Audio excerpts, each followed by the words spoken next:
పనికి సమాన వేతనము ఇవ్వాలి. 8 గంటల పని దినాన్ని కొనసాగించాలి. 8 గంటల పని దినాన్ని కొనసాగించాలి. 8 గంటల పని దినాన్ని కొనసాగించాలి. టీయూసీఐ జిందాబాద్. తెలంగాణ ప్రగతిశీల బీడీ వర్కర్స్ యూనియన్ జిందాబాద్. తెలంగాణ ప్రగతిశీల బీడీ వర్కర్స్ యూనియన్ జిందాబాద్. టీయూసీఐ జిందాబాద్. టీయూసీఐ జిందాబాద్. 9వ తారీఖు నాడు జరిగే సార్వత్రిక సమ్మెను జయప్రదం చేయండి. కార్మికుల ఐక్యత వర్ధిల్లాలి. కార్మికుల ఐక్యత వర్ధిల్లాలి.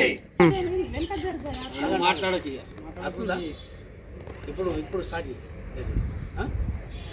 మిత్రులారా, కేంద్ర ప్రభుత్వం కార్మిక ప్రజా రైతు వ్యతిరేక విధానాలకు వ్యతిరేకంగా దేశవ్యాప్తంగా కార్మికుడిని కట్టు బానిసలుగా చేయడానికి కోసం, ఉన్న పనిని ఊడగొట్టడానికి కోసం కార్మికులకు పోరాడి సాధించినటువంటి చట్టాలు హక్కులను రద్దు చేయడం చాలా ప్రమాదకరమైంది భావిస్తూ ఉన్నాం. ముఖ్యంగా కార్మికులు 29 చట్టాలను పోరాడి సాధించుకుంటే ఆ చట్టాలను 4 కోడులుగా విభజించడాన్ని వెంటనే రద్దు చేయాలని చెప్పేసి టీయూసీఐ తెలంగాణ ప్రగతిశీల బీడీ వర్కర్స్ యూనియన్ డిమాండ్ చేస్తూ ఉంది.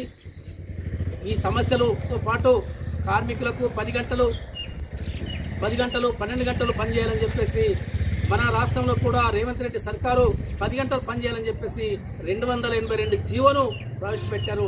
దాన్ని వెంటనే రద్దు చేయాలని చెప్పేసి మేము డిమాండ్ చేస్తూ ఉన్నాం. అట్లాగే కార్మికులకు కనీస వేతనాలు సుప్రీంకోర్టు చెప్పింది నెలకు 26,000 రూపాయలు ఇవ్వాలని చెప్పేసి, అయినప్పటికీ అమలు చేసినటువంటి పరిస్థితి లేదు. మరి ఇంకొక పక్క ప్రభుత్వాలేమో నిత్యావసర వస్తువుల ధరలు విపరీతంగా పెంచిండ్రు, ఆకాశానికి పెరుగుతున్నాయి, ఆకాశానికి చుక్కలు అంటున్నాయి, ధరలు విపరీతంగా పెరిగినాయి. పప్పులు, నూనెలు, సబ్బులు, సరుపులు ఏ వస్తువు మా అంగట్లో ఉన్నా కానీ ధరలు విపరీతంగా పెరిగిపోతున్నాయి. కార్మికులు బతకలేని పరిస్థితుల్లో ఇబ్బందిగా ఉన్నది, కుటుంబాలు జీవనం గడపడమే ఇబ్బందిగా ఉన్నది. కాబట్టి కార్మికులకు కనీస వేతనాలు అమలు చేయవలసినటువంటి అవసరం చెప్పింది సుప్రీంకోర్టు. కాబట్టి దాన్ని అమలు చేయాలని చెప్పేసి ప్రభుత్వాన్ని డిమాండ్ చేస్తూ ఉన్నాం.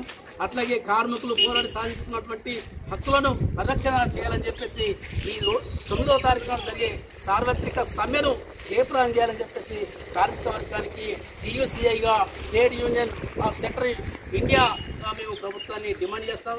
ప్రభుత్వానికి కార్మిక లోకానికి విజ్ఞప్తి చేస్తా ఉన్నాం.